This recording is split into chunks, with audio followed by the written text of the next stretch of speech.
All right, what's up, guys? Welcome back to another episode of the Living the Dream podcast. Today on the show, we have Krishna Bhatta, who is an author, surgeon, inventor, and founder of the Relaxx app. Krishna, how you doing? I'm doing wonderful. How are you doing?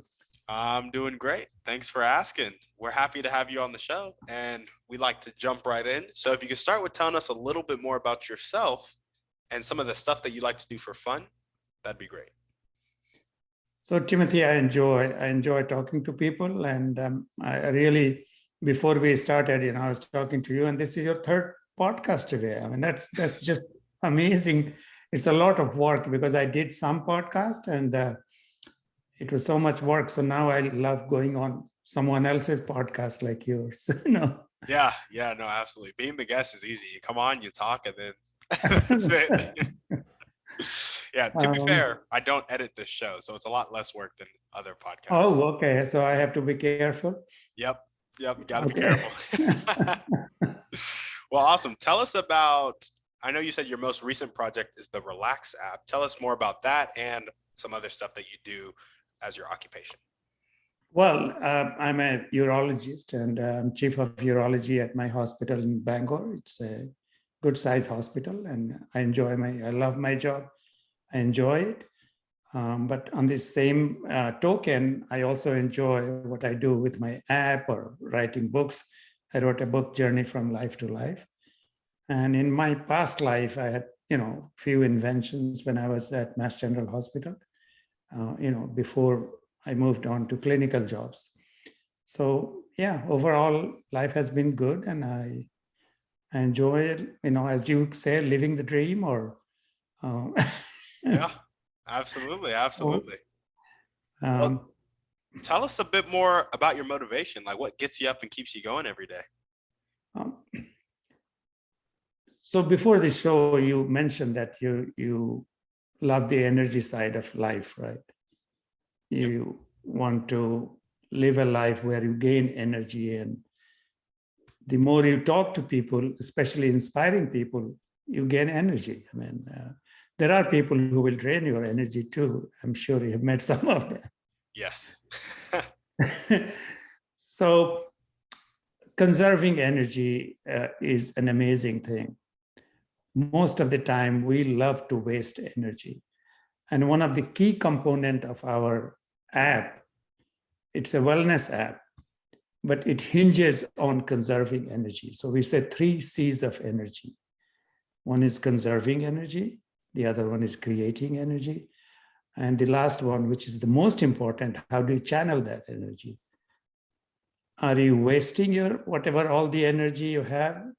And gossip is not always bad, but if you are gossiping all day, all night, and all week, you are throwing away your energy that you could use it more wisely somewhere else. So we love talking, and this type of talk is kind of, we inspire, we give each other energy. But there are many conversations which don't need to be, and then may lead to arguments and all that. There, you are not conserving your energy, you are spending the energy that you have, and you feel drained and you feel tired and you feel, it's like, what do I do now? So I love the, conversation we had before we started about energy. It's like, it is an essence of life. Yeah, no, absolutely. I completely agree. And tell us a little bit more about channeling that energy. How do people go about doing that? Well, the simple example is you become a president or ruler of a country. Now we have a lot of power. How do you use that energy? I mean, and different presidents have done different things. Like JF Kennedy said, we want to go to the moon. And there was nobody thought of, this will happen. There was no infrastructure there. But it stimulated the whole science community to move in a direction where they ultimately had a person who go on the moon and come back safely. So that kind of thought process or energy that somebody can generate from a place of power So similarly, when you gain energy, you should learn to spend it wisely. And that's the whole point. It's like it's some asset that you have generated, you have worked for. Many times we don't think of how we use our energy. How a conversation is a lot of energy that goes out. What you visualize digitally or on the TV, that also is energy going through from your eyes. So just be careful what gives you energy and what drains your energy. Once you become aware of things start happening. You get it? Yeah, I think absolutely. Like you are aware, you love your job, but you want to do something else where you can gain energy. You can channel your energy, your talent that you have.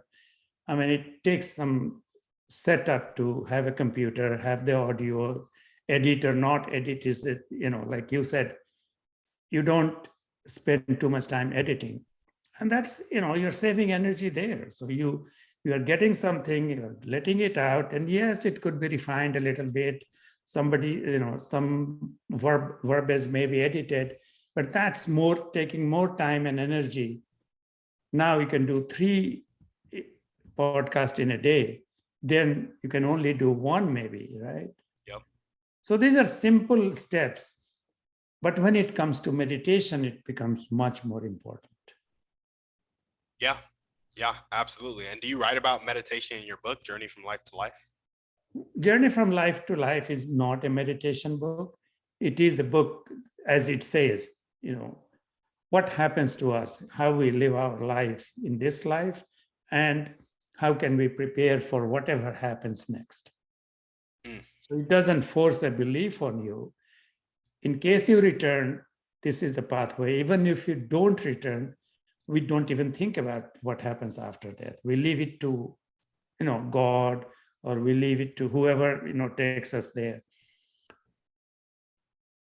Yeah. That book is that.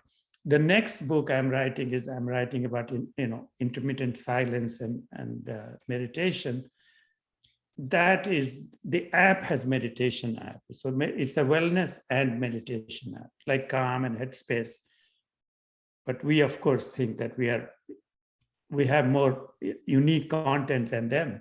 I'm not saying we are better because we are new, but we have a different concept there. So our concept moves around energy, and I use a word called intermittent silence.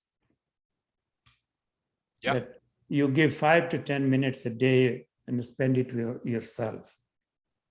You owe it to yourself. You owe it to your brain cells. Give them some rest. 10 minutes a day, they will thank you.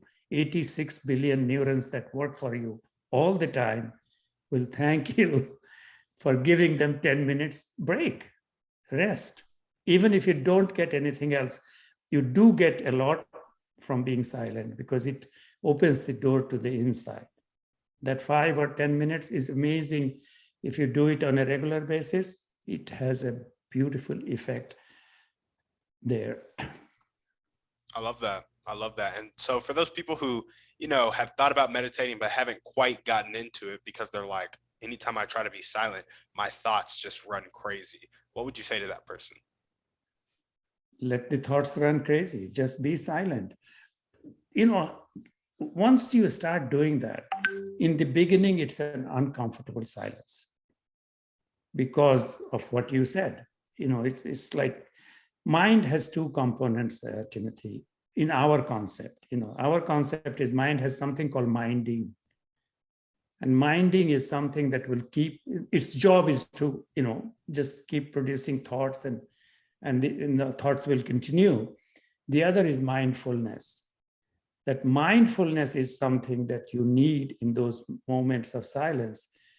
But you are used to thinking. So even when you close your eyes and close your mouth, the thoughts are still in the momentum phase. The momentum continues, right? But it may be 2 or 3 minutes, it will keep jabbing you and keep hijacking you. But that's okay. Get to know yourself, get to know your thoughts. There's nothing wrong with that. You can't do anything wrong there. But slowly and slowly, once you start practicing it, that noise becomes chatter. Chatter becomes, the volume gets lower. It still is there, but now you are more focused on your silence, because silence is the language of the inner universe. And now new doors start opening up. And of course, you will do some more, if you start liking it, you will start doing longer meditations and conserving more energy. One thing that happens there is what I call listening. Your listening improves, because now you're listening to all the sound that is around you, because you can't stop the sound. So if you are in nature, I love to do it in nature, but there are some areas, if you do in nature, there may be rattlesnakes. I live in Maine, so we don't have rattlesnakes. We don't have, animals coming at us. So, we go hiking and I'll lie down on a stone or rock or bench and just time out 10 minutes. You don't really need an app, but app will help. The other way you can get help, on the app, we have a lot of nature sound.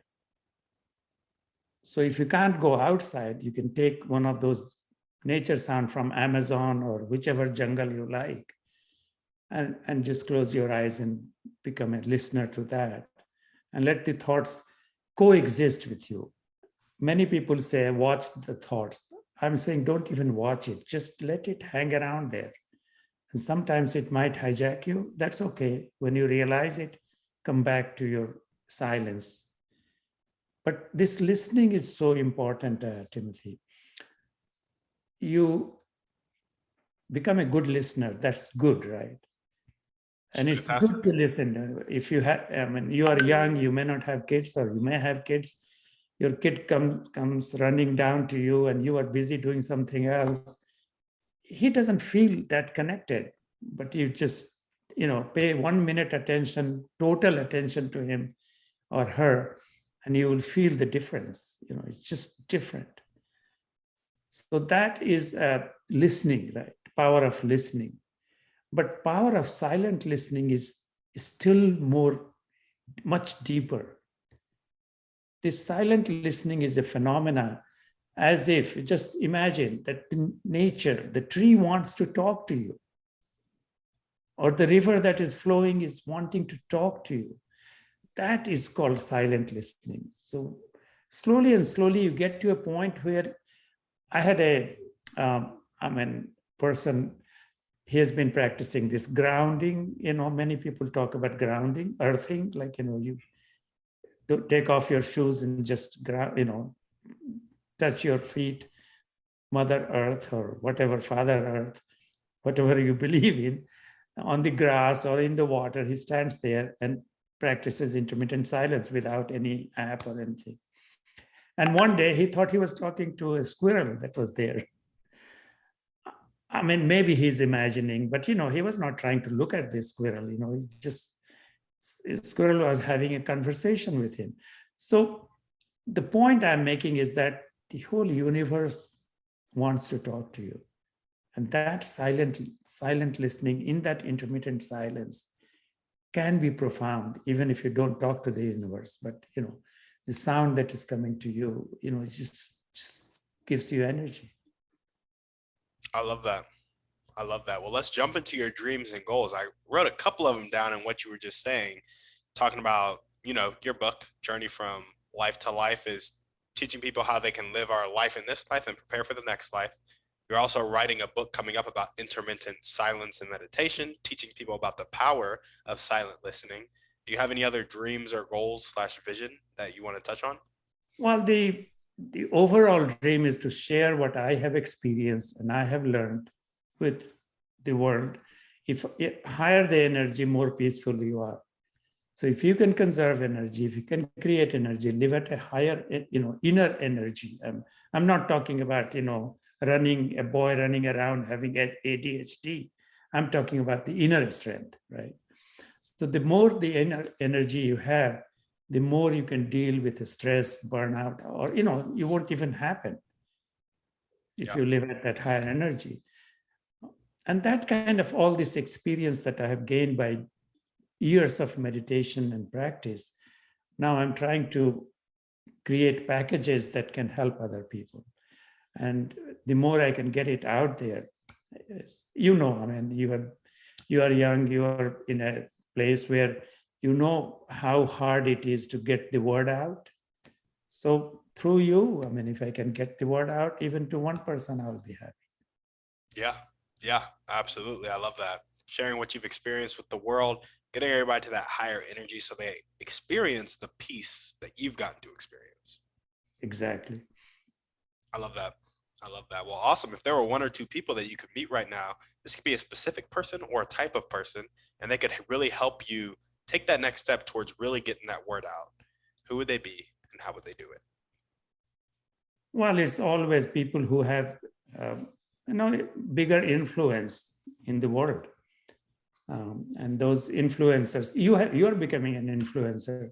So those, I mean, I don't want to name anybody because there are many of them. I mean, it's just, if I can enroll you, you can enroll someone else. I mean, the concept is so simple because life is simple. I think the concept should be simple and the goals should be simple as well. It's like Google, what is their goal?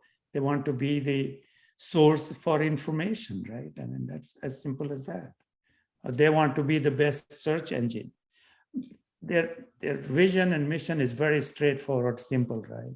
So we want to make it simple, but at the same time, it's interesting because I went and I'm testing this theory if it works or not, on other people because it worked on me. I feel excited.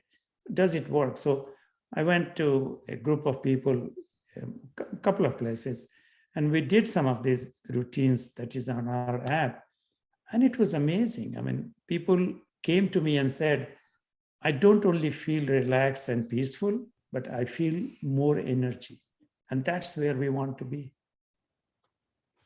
Yeah, absolutely. No, I couldn't agree more. I'm just curious, for the people who are listening to this right now and they're hearing about this meditation, intermittent silence, and they're like, okay, I like the idea of it, but I'm scared of my own thoughts. What would you say to them? That is a wonderful question. And one of the tagline I had is mind is your friend. Have a friendly relationship with your mind. If you start calling it names, monkey mind, or, my mind is bad, it's your mind. It's not going away. Very true. And it's amazing that once you have a friendly relationship, mind starts supporting you. Yeah. The first thing mind will do is put barrier. It doesn't matter whether you want to go to gym, whether you want to do meditation. It raises barriers and say, oh, why do you want to do that? You are in a good shape. You don't need meditation. Nobody needs meditation. But it helps you. It makes you a better person. Yeah. So it's not because you need it, but you want to grow. So yes, you're right. Many people come to me and say that my mind is wandering. What do I do with my mind? They want to take their mind and throw it out, but it's not going to happen. Yeah. And so what are you going to say? No, the same thing, I'm repeating myself. Have a friendly relationship with your mind. Gotcha. And so how does one go about starting to build that friendly relationship with their mind? Is it through means of meditation? That's one, but having just the conversation, as I said, sometimes awareness and sometimes the relationship. Once you start, how do you meet someone and you love her or love him or whatever. How did you build that relationship? It just happened, right?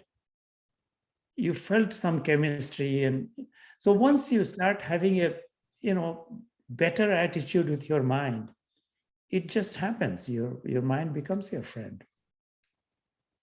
And your mind can become your enemy too.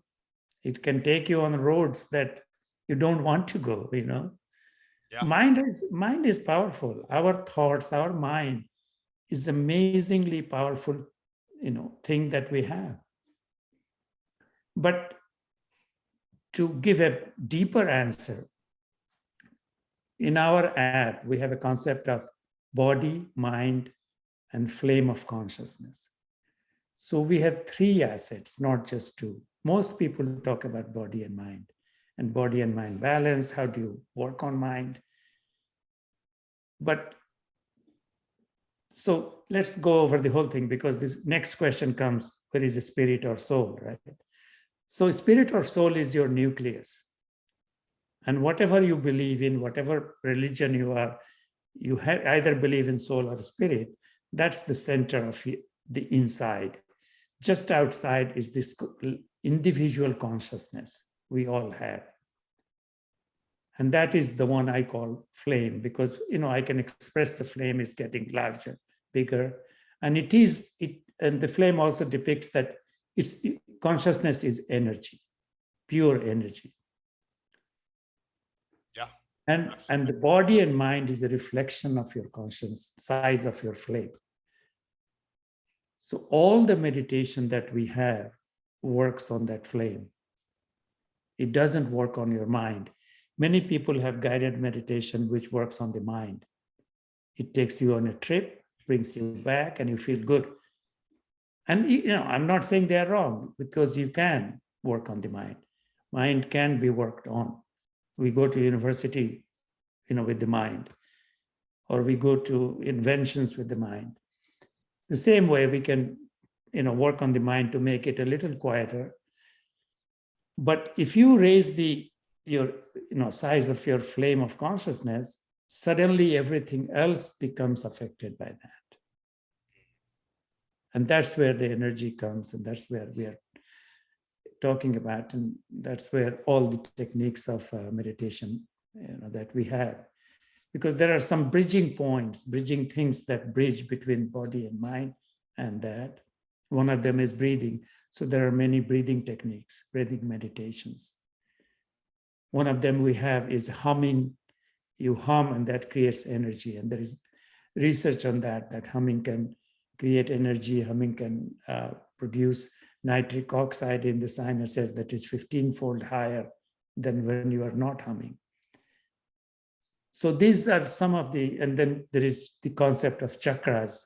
The chakras, different chakras can connect to that gateway.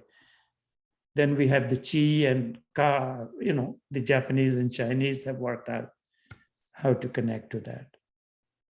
And you don't have to believe in it, just try to see it.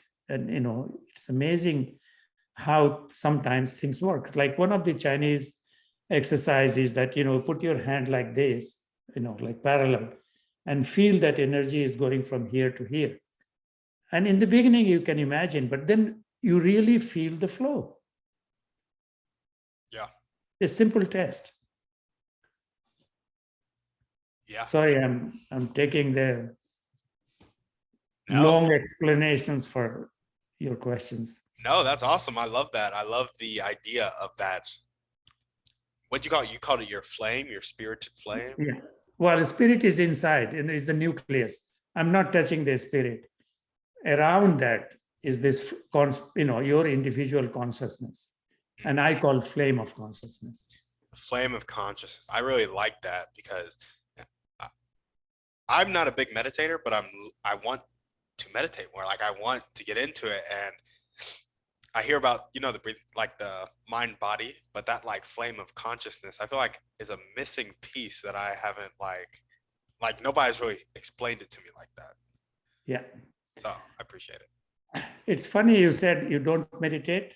I was talking to somebody, I live in Maine, it's a interesting community, and your place may be, different, but you may have friends like that. So I was talking to him and he says, oh, I don't meditate. I said, okay, tell me, what do you do, sometimes, what kind of things you like to do? So one of the things he likes to do is, he was saying that he takes his, car or truck or whatever and goes driving. There is a golden road in Maine, which is in the boonies. And then he takes further road, from there off to some area of Allagash, which is right, nobody there for miles. And he will drive this 3-4 hours dirt road and goes to his camp, which is a lonely camp. There is nobody, no one around. He's married with family, but he goes, alone, spends 4 days there. If that is not a meditation retreat, what is? But he doesn't meditate. I guess you're right. I will, right before I go to sleep, the way I am able to go to sleep is I get an image of like a water droplet into a pond, and then it like spreads out, and then I like repeat tranquility to myself, and that like lulls me to sleep. So I'd say that's the closest I get. You don't meditate, right? Yep. I guess when I think of meditation, I always think of like a certain thing. And I think that like picture of that certain thing, I'm like, I don't do that. So I don't meditate. A monk in the Himalayas or a hippie in the 60s, right? Yep. Yeah, I'm writing an article, A New Meditation Man. And my new meditation man is, like you doing that thing, or my other person who described me, 4 days retreat. That is, you add a little bit of mindfulness and awareness, it becomes meditation. Meditation is any time you spend with yourself, in my view, is meditation. I love that. And I think the viewers are going to love that too, because it probably cleared up some things for them. So thank you. Well, awesome. Let's jump into our thriving three. What's your favorite book, movie, or podcast? Pick one. There is a book I love, and I gave that name, Hidden Mysteries. And that's a book by Osho. And I love that book. It's like, I've read it a few times. It's just, mystery itself is hidden, but in Hidden Mysteries, it's, even if things written in there is not true, I love the book. And who's the author again? Osho, O-S-H-O. Gotcha. There we go. And what is one way you like to take care of yourself? Obviously, intermittent silence. Yep. It's like, spend some time with me, gain some energy, and then I can go and spend it. There we go. I'm gonna have to take that question out and replace it with a more dynamic question. What is one action step that you can take right now to meet more influencers that can help you get the message out there? Well, we are working on many things, similar things. Trying to connect with people, but talking to you, your listeners, and if it helps them, they should spread the word. That's yeah. I don't know what else. I know I saw some of your things. Each one talks to 5 people, and 5 people talk to 5. That chain reaction. I wish that happens, but that's a. Yeah. You put it very well on some of your podcasts. Yes, no, absolutely. It's what we always ask at the end of the show. If you know somebody who needs to listen to this, send it to 1 to 3 people, and just share the message, because it's always important to share things that will change lives. Yeah, especially if you like it. First of all, their mind has to agree to that. Yes. Yeah, for sure. I will say I've seen some people who listen to something, they're like, this wasn't for me, but I know who does need to hear it. And then they'll shoot it off. So, but for sure, don't send something that you think is stupid.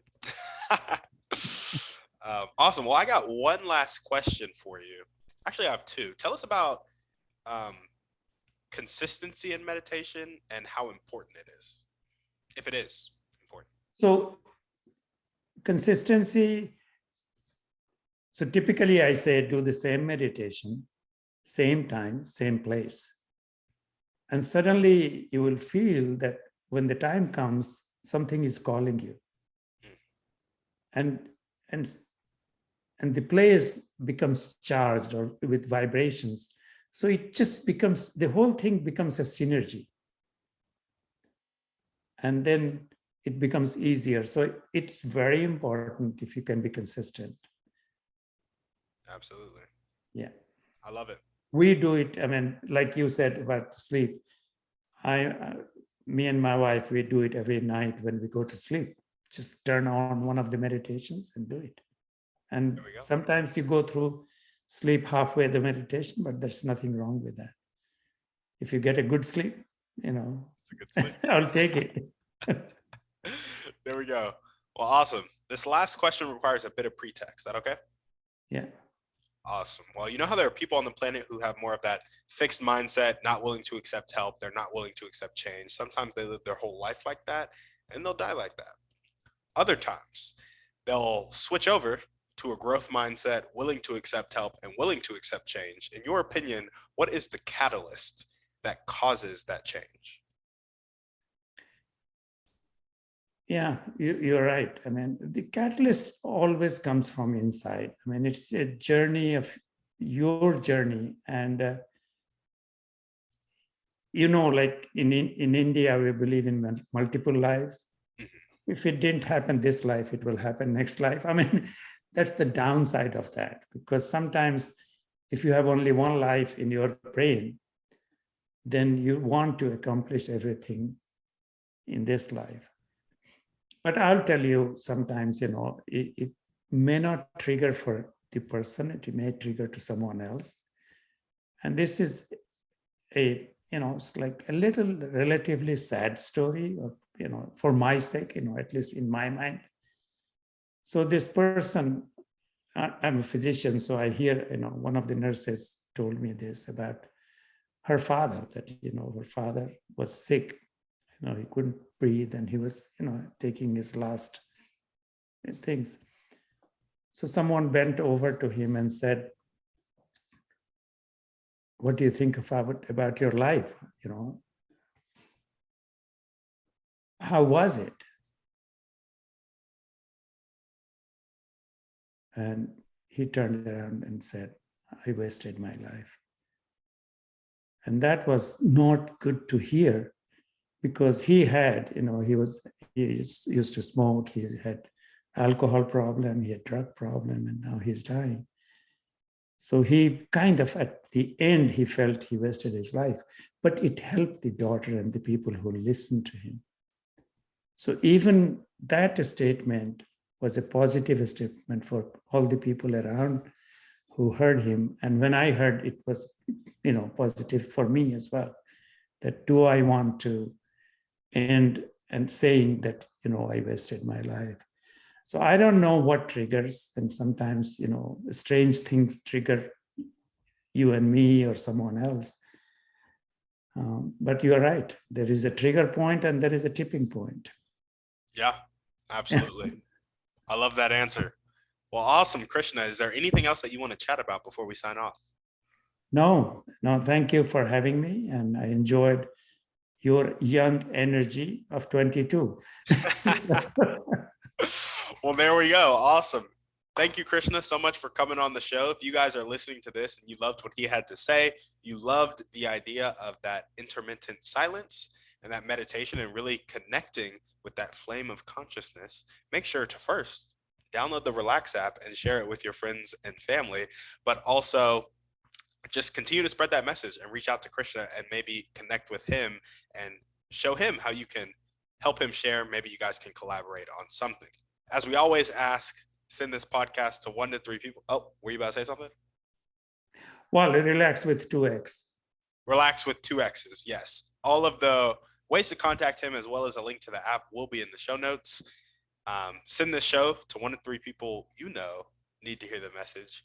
Shoot us a 5-star review on iTunes, and we're out.